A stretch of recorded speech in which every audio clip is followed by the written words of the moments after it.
Good evening, everyone. I will start by delightfully informing you that we have with us the Consul General of the Federal Republic of Germany, Dr. Jurgen Morhard, who is based in Mumbai for the past 4 years. Thank you, Dr. Morhard, for joining us. Okay, and I am also pleased to introduce our panelists to you. We have Natalie Dietl, the Overseas Sales and Marketing Manager with the State Tourist Board, SouthWest Germany. Hi, Natalie.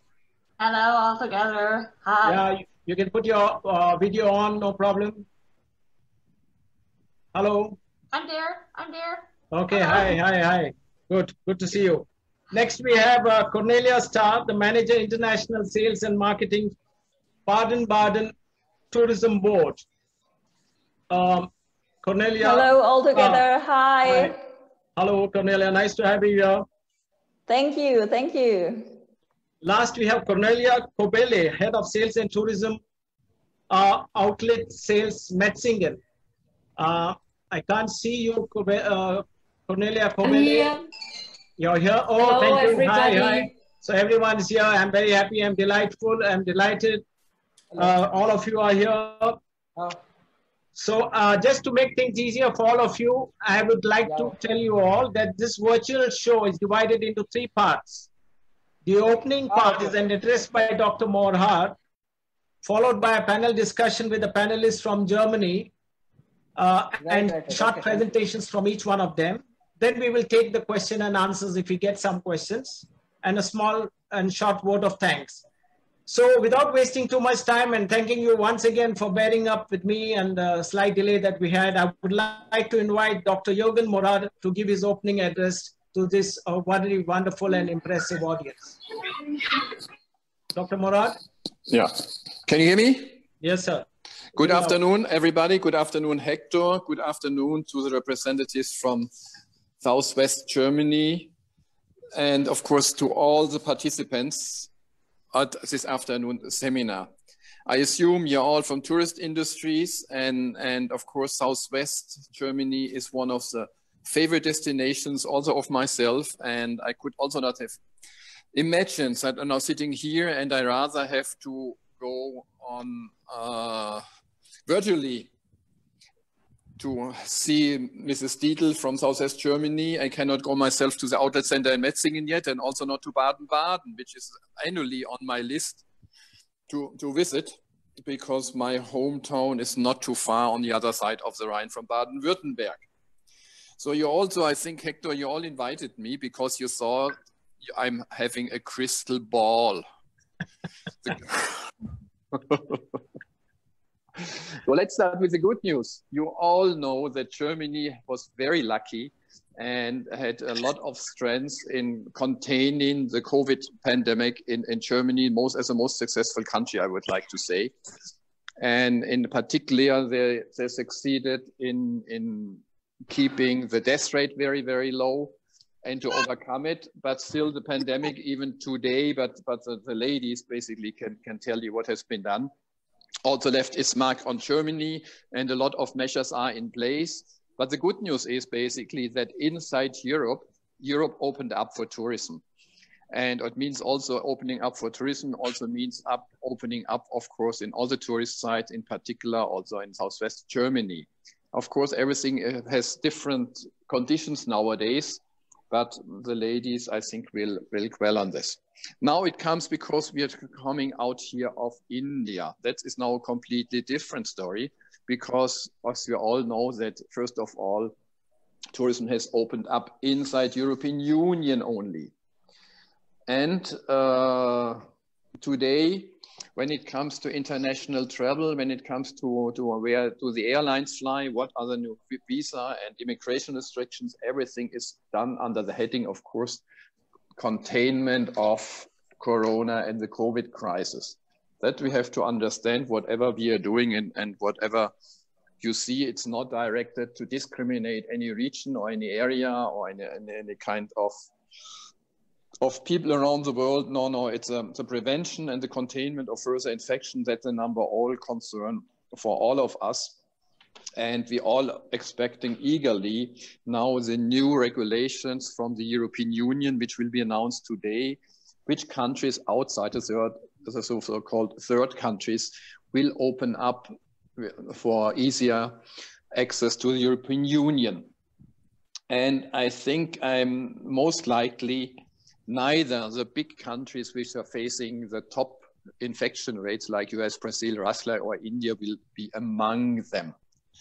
And it might be some also smaller countries you all know, like Australia, Japan, and Uruguay, Tunisia, Thailand, who are there. But this doesn't mean much at the moment, because it's also, there's a different side. Even if you have the immigration regulations might easing up, it doesn't mean that there are flights available.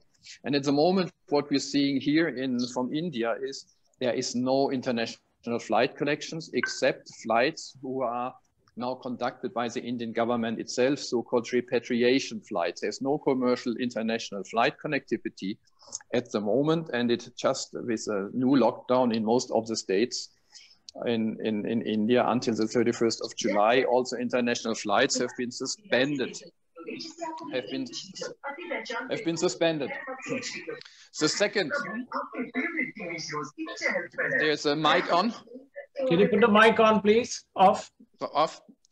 The second question is, of course, how is now there are no flights, and of course there are the restrictions for third countries. It means only in India, Europe will be open for only very essential groups and very essential travel from India in a kind of emergencies for the time being. And I don't see, at least for the next couple of months or maybe until the end of the year, that there might be restriction for international tourism also out of India. The second part, as I said, of course, even if there would be flights, you have to see the situation for most of us working out of India. That's maybe of interest for the ladies back home who see it. We're all restricted in the Indian urban areas because the high infection areas, we are just not able to open our offices. I don't know how it's with you, Hector, but in Mumbai, there's no public transport so far, only for people, very limited for people who are in essential services. Public-private offices can only open up to 10%. So it means there is also a limit, for example, how our visa provider VFS could work, if it would work. And at the moment, all consular sections of the European Union countries are closed for the time being temporarily, because the safety, first of all, there are no flights, we have immigration restrictions, and the ground reality is not allowing it to do it. So this might change, and we're very optimistic that, of course, the pandemic, it's very nature that a pandemic comes and goes. Otherwise, it wouldn't be a pandemic, it would be a chronic disease. But it's not for the time being. And therefore, I know that everybody needs a break. I myself, I would need a break. I would love to travel, but we have to be realistic. And I also think for the travel industry has to be realistic.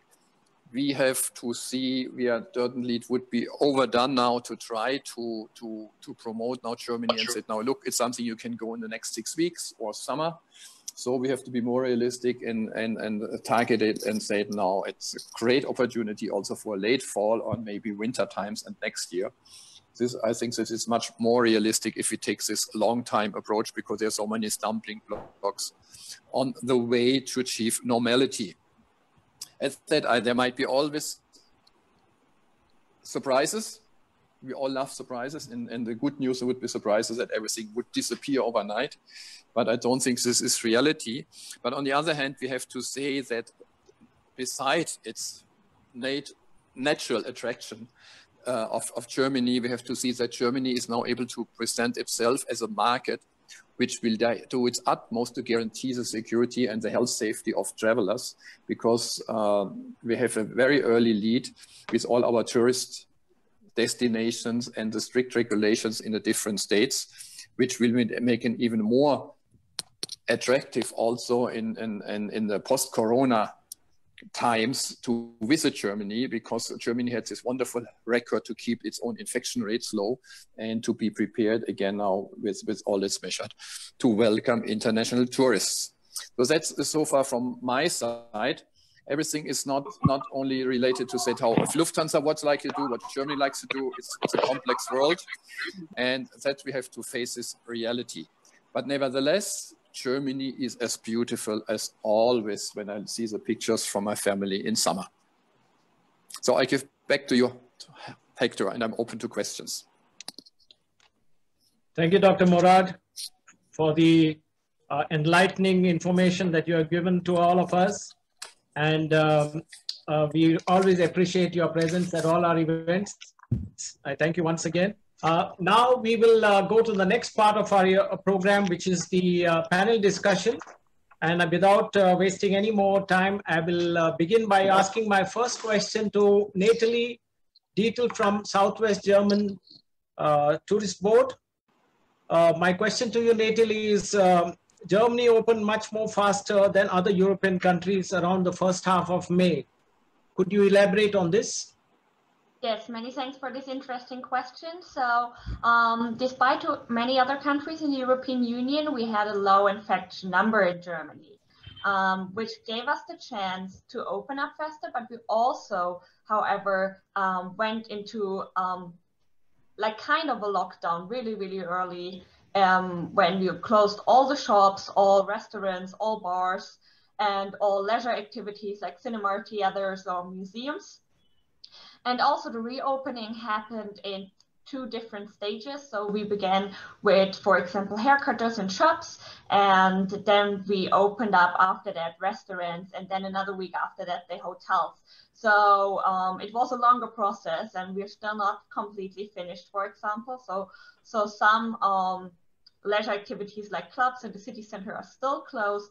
And also the federal structure of Germany gives us the chance to react differently. So when we have a region where there is an outbreak of coronavirus, we can react with our hygienic measurements and hygienic rules and safety rules. And other regions who are not affected that bad can, let's say, go on with their daily routine. So I think that explains a bit why we could open a bit faster than other countries could. That's nice to know, Natalie. It's nice that Southwest Germany has opened up, and all its museums and many of its attractions are open to the public now with some social distancing norms, I think. Otherwise, yes, it's open to everyone, right? Even the Heidelberg Castle, the Ludwigsburg Castle. Yes, so all the castles and theme parks are open again, but you have to be aware of the social distancing rules. So that's important. So we have to keep a minimum distance of 1.5 meters between persons. That is between strangers, I think, right? Between family people, I think there is no social distancing norms. Is it correct? Yes, so you can go at the moment with 10 people, that's a maximum. You can go to public spaces, but from tomorrow on, it will be 20 people who can meet up in public spaces. Yes. Okay. So that's a good bit of information that we had. So what about the other open areas? Are there some restrictions on that, or is it pretty normal? Like the Mercedes-Benz Museum, it's a privately owned museum. So is it open? It is open, but you also have to keep the distance, and there are sanitizer stations where you can get your hands cleaned, and obviously you have, or they tell you to wear facial masks to avoid the spreading of the coronavirus. Okay, thank you, Natalie. We will ask you some more questions later. I will now go to to Cornelia Stahr. How did the spa capital, or how does the spa capital of Europe, which is Baden-Baden, and you represent, reinvented itself after COVID-19? Are there any special measures for visitors concerning? There are many water-based activities at the spa locations in Baden-Baden. Thank you very much, Hector, for this interesting question. And thank you again for the chance for this virtual event, meeting all the tourism industry. So that's great. Baden-Baden definitely is looking forward to welcome their international guests and visitors again. And we still want to offer a great experience in the city, even with COVID-19. I'm always saying with COVID-19 because since it's still not over, and I think especially in the tourism industry, we need to accept that the virus will not disappear suddenly. So we have to deal with it, we have to live with it and come to an arrangement.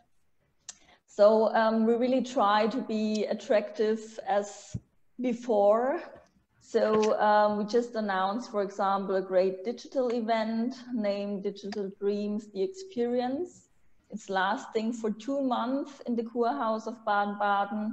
And it's a kind of exhibition for the media artist Refik Anadol. It's showing sculptures out of data. So that's very interesting. And it's even for both. So for locals, but also for tourists. Now, of course, mostly of European countries, but still we try to offer digital content via also social media channels, but also via our website, so that even we are visible for travelers that are still not allowed to travel to Germany. In regard to the measures at the spa locations, so the spa locations like the Modern Caracalla Spa, they are now reopened. So we are very happy about this. And they have their own safety and hygiene protocols. So as everywhere, basically people must maintain a distance of at least 1.5 meters from other persons in certain spaces, for example, in the wellness lounges, but also in the changing areas of the spas, the people are required to wear a mask as well. And the number of visitors in the spas and for individual offers is limited. So not as much people as before can enter the spas. It's mandatory to wear a mask in public areas until the outside area in the spas. And what's great that the virus is not transferable via the water. So that's basically what it's brilliant for Caracalla Spa, but also the spa hotels within the city.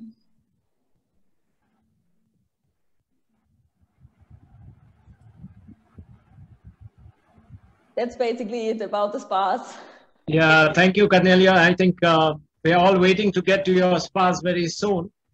Hopefully by late September, once things open up. And I have really good fond memories of the spas at Baden-Baden. So I will now go to Cornelia Koebele. And the question is, will the summer offers for OutletCity Metzingen keep on coming, considering the demand is more or less flat now? Thank you, Hector, for including me in this webinar, and hello again to everyone. Yeah, we actually, as Natalie mentioned earlier, we were very lucky in the southwest of Germany to be able to reopen relatively soon. So our stores reopened end of April with a comprehensive health and safety program and measures. So now we've had 2 months of operating under these changed circumstances with, same as the others mentioned, distancing, face masks, a lot of disinfectant, access controls, limits, etc. And we're very, very happy to see that visitors have really taken to it. We now have had several days where we've actually reached the same level of visitors than we had last year, same time. So we're slowly inching back to this oft-cited new normal. And so that's been good for our stores as well, because with the lockdown in many, many countries, basically around the world, of course, a lot of stores have been closed for quite some time, and they all have stock. So we've been, our stores have been getting a lot of stocks and merchandise, and we're in complete sale period now. with a lot of initiatives by the stores, and that will continue for the next few months. We are also very, very excited that we opened a new area just last week on Thursday, which is at the moment there's 9 stores that have already opened, and 4 brand stores that have moved from different area into this, because here the focus is on home and living.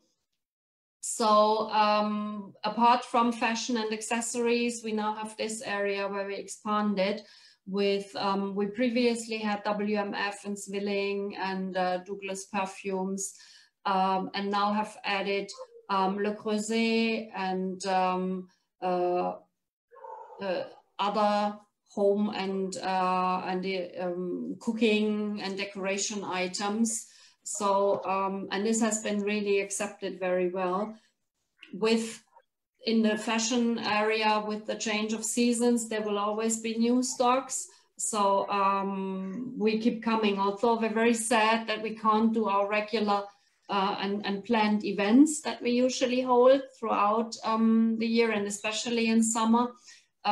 We do have our lounges set up and offer food and beverage options, so just to really maintain the excursion factor and allow our visitors to really have a great day. Thank you, Cornelia, Koebele. I will now go to Natalie. This is a question regarding the movement of travelers. It says that, to which part of Southwest Germany do you see visitors heading to during this summer or autumn, summer as well as autumn? In terms of activities, which in your opinion will have the maximum footfall, that is leisure activities or outdoor activities, indoor? So these are my 2 parts to this question. Yes, many thanks for this question. So what we are observing at the moment with opening up the borders in the European Union and welcoming also more clients from Germany itself, we can see that most of the tourists try to avoid the really big and crowded cities. They're visiting our natural highlights and the smaller cities. So it's all a bit off the beaten track. And we think that the maximum footfall of activities will focus on outdoor activities during summer. So like, for example, our hiking path in the Black Forest, or our cycling passes on the Lake Constance. Like I said before, all our castles are opening up again, so you can easily visit them, and people try to avoid indoor spaces or do more a little bit outdoor or things who are not the normal hotspots in our area, to see something else and to keep on the social distancing rules, which are really important for most of them in Germany at the moment.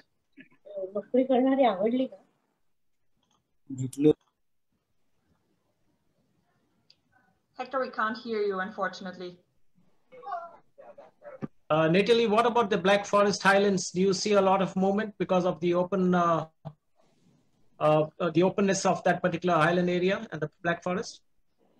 Yes, as always. I mean, that's one of our big destinations where you can do a lot of outdoor activities like hiking and cycling, or take a boat ride on the lake. So this is really popular at the moment, and they can already welcome a lot of guests and tourists. But also the Swabian Alp or the northern part of Baden-Württemberg welcomes a lot of guests, because we have so much to do in nature, which is a great opportunity for our guests.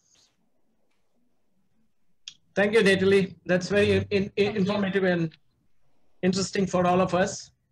I think the percentage of forest to the normal city area is, I think, 50-50, I think, if I'm not mistaken. It's 50% forest and 50% is the normal area that you have. My next question is to Cornelia Stahr. Are there any marketing activities being planned for the long haul markets like United States and India, or is it too early?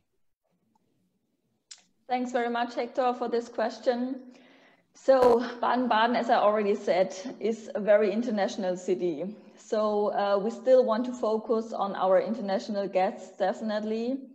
So we want to be visible in our long-haul markets as well as, for example, US or also India. So we do marketing activities like advertorials, newsletters, or also via social media. So to also raise the desire to travel to Baden-Baden as soon as it's possible again. So definitely the focus is still on international markets. And I mean, of course, due to the current situation, we're not planning any big campaigns as long as we don't know when travelers from these markets can enter Germany again.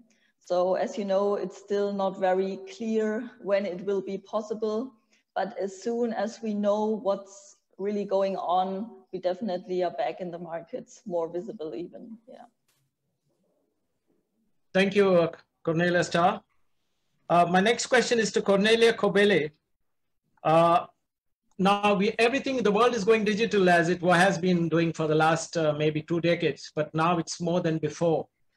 So in terms of marketing and online activities that OutletCity Metzingen, do you now provide facilities for making online bookings for your transfers from Stuttgart to Metzingen, that is your free coach transfers, and also for hotel accommodation in Metzingen? Are you already on that, on your particular website? Yeah, thank you, Hector. Yes, that's a very important part of information, I believe, because it's important to us to make visiting us as easy as possible, both for the guests themselves, but of course also for their travel planners. We have our website, of course, is available in a number of different languages, including English, naturally. And we feature our hotel partners. We have about 60 hotels that we have cooperations with. Some are directly in Metzingen, some are in the area, and then of course in Stuttgart, but others are also a bit further away for combinations like the hotels at Europa Park, and also of course in Baden-Baden, which is only 1.5 hours drive. So whilst you cannot book a hotel directly on our website, we feature the hotels with information and then of course links to their websites. Our transport services, there's different options how to reach us from Stuttgart, downtown, as well as airport, exhibition center. We run our own shopping shuttle several times per week and day. This is featured in detail again on the website, and it's actually our new booking system, I was told earlier this morning, is going live this afternoon. So within the next couple of hours, maybe it's already on. So again, from our website, but also through other booking systems, these shuttle services can now be booked directly. And if visitors want to arrange their own individual transfers by limousine or executive vans, or even larger if it's families or small groups, we also feature information on our transport partner on our website, and again a link to their system. It's a very, very well-established company that offers, again, from limousines to luxury coaches, all different opportunities.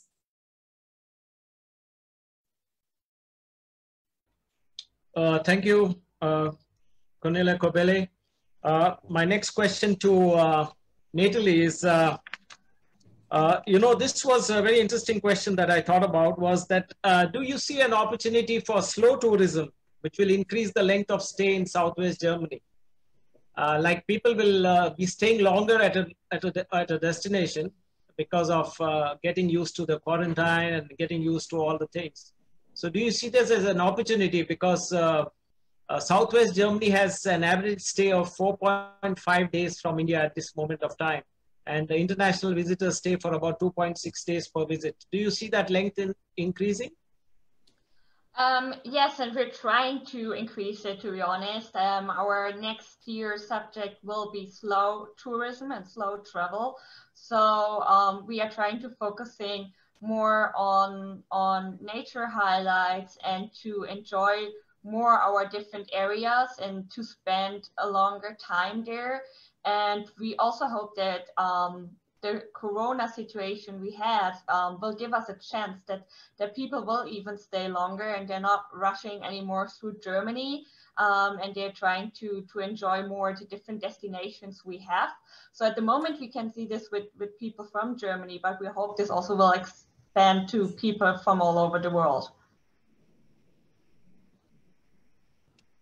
Thanks, Natalie. That's important. I think slow tourism is going to be the new buzzword in a coordination with domestic tourism, and slow tourism and cross-border tourism and neighboring tourism, and all these new words will gain a lot of credence and importance in the next few months. I would like to ask Cornelia Stahr. I'm sure these most of your events have been postponed. I just wanted to know, out of academic interest, is the horse racing event and the vintage car exhibition events on in August, or they're being postponed, or you plan to do something else? And the second part of the question is that is Baden-Baden offering the option of making digital bookings like hotel sightseeings and transfers on its web engines for tour operators as well as the traveling public? Thanks very much. So yes, unfortunately, due to the current regulations, it was not possible to go ahead as scheduled with all our events. So usually the whole year round, there are a lot of events taking place within the city, a lot of food and music festivals, open air concerts, etc. So a lot of events from May and June, July, they have been postponed either to the end of this year or even, unfortunately, to next year.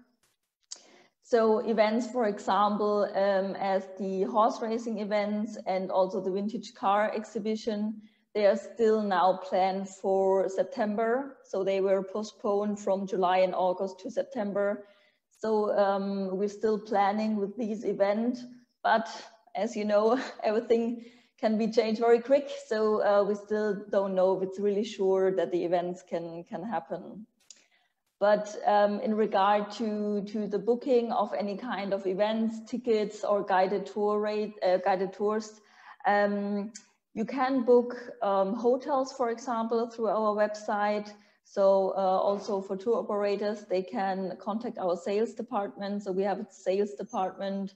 They are very happy to assist with all questions in regard to guided tours, but also any kind of activities, hotel bookings, venue bookings.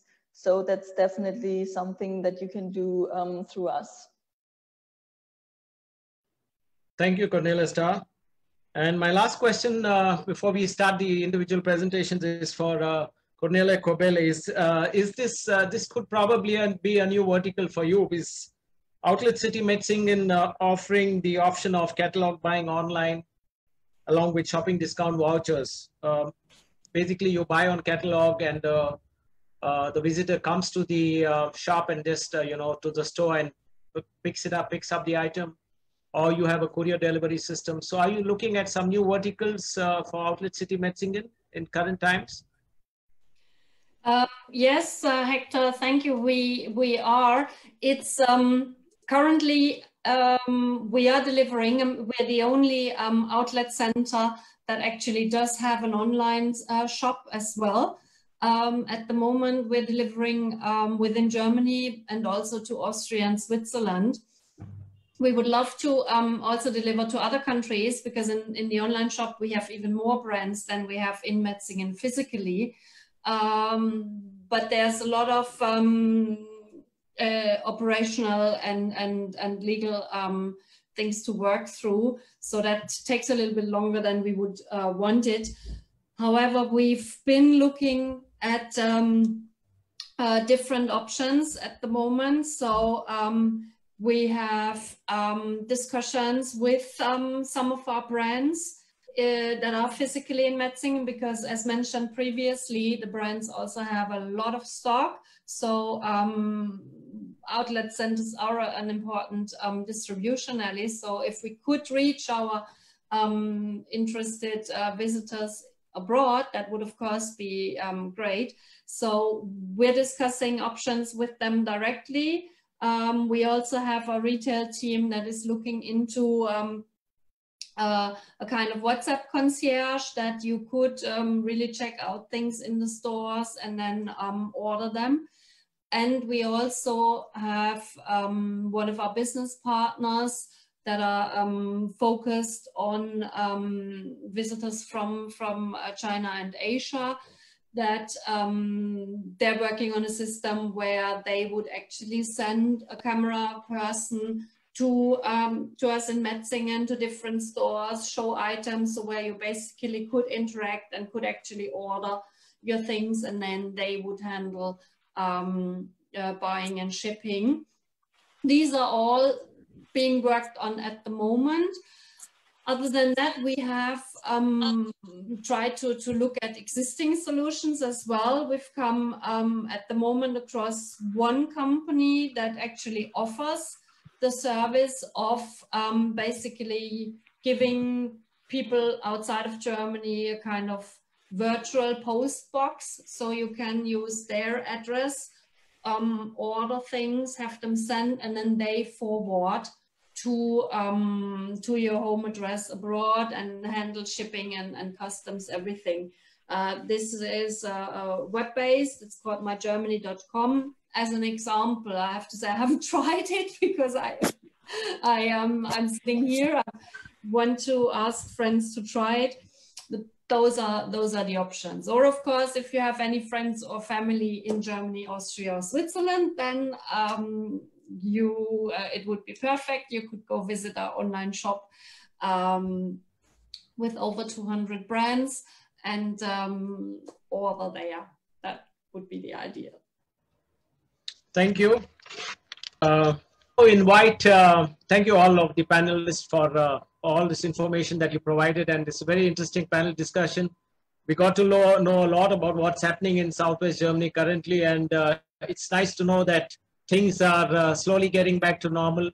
And, we hope that travel from India to Germany commences soon. Actually, I think India is seriously thinking of starting travel to Germany maybe around the middle of July, but we will know only at a later date. And Germany is one of the countries that's been considered by India as one of the partner countries where they can have some bilateral arrangements to recommence the flights at the soonest. So this information that you provided was very useful to us. Now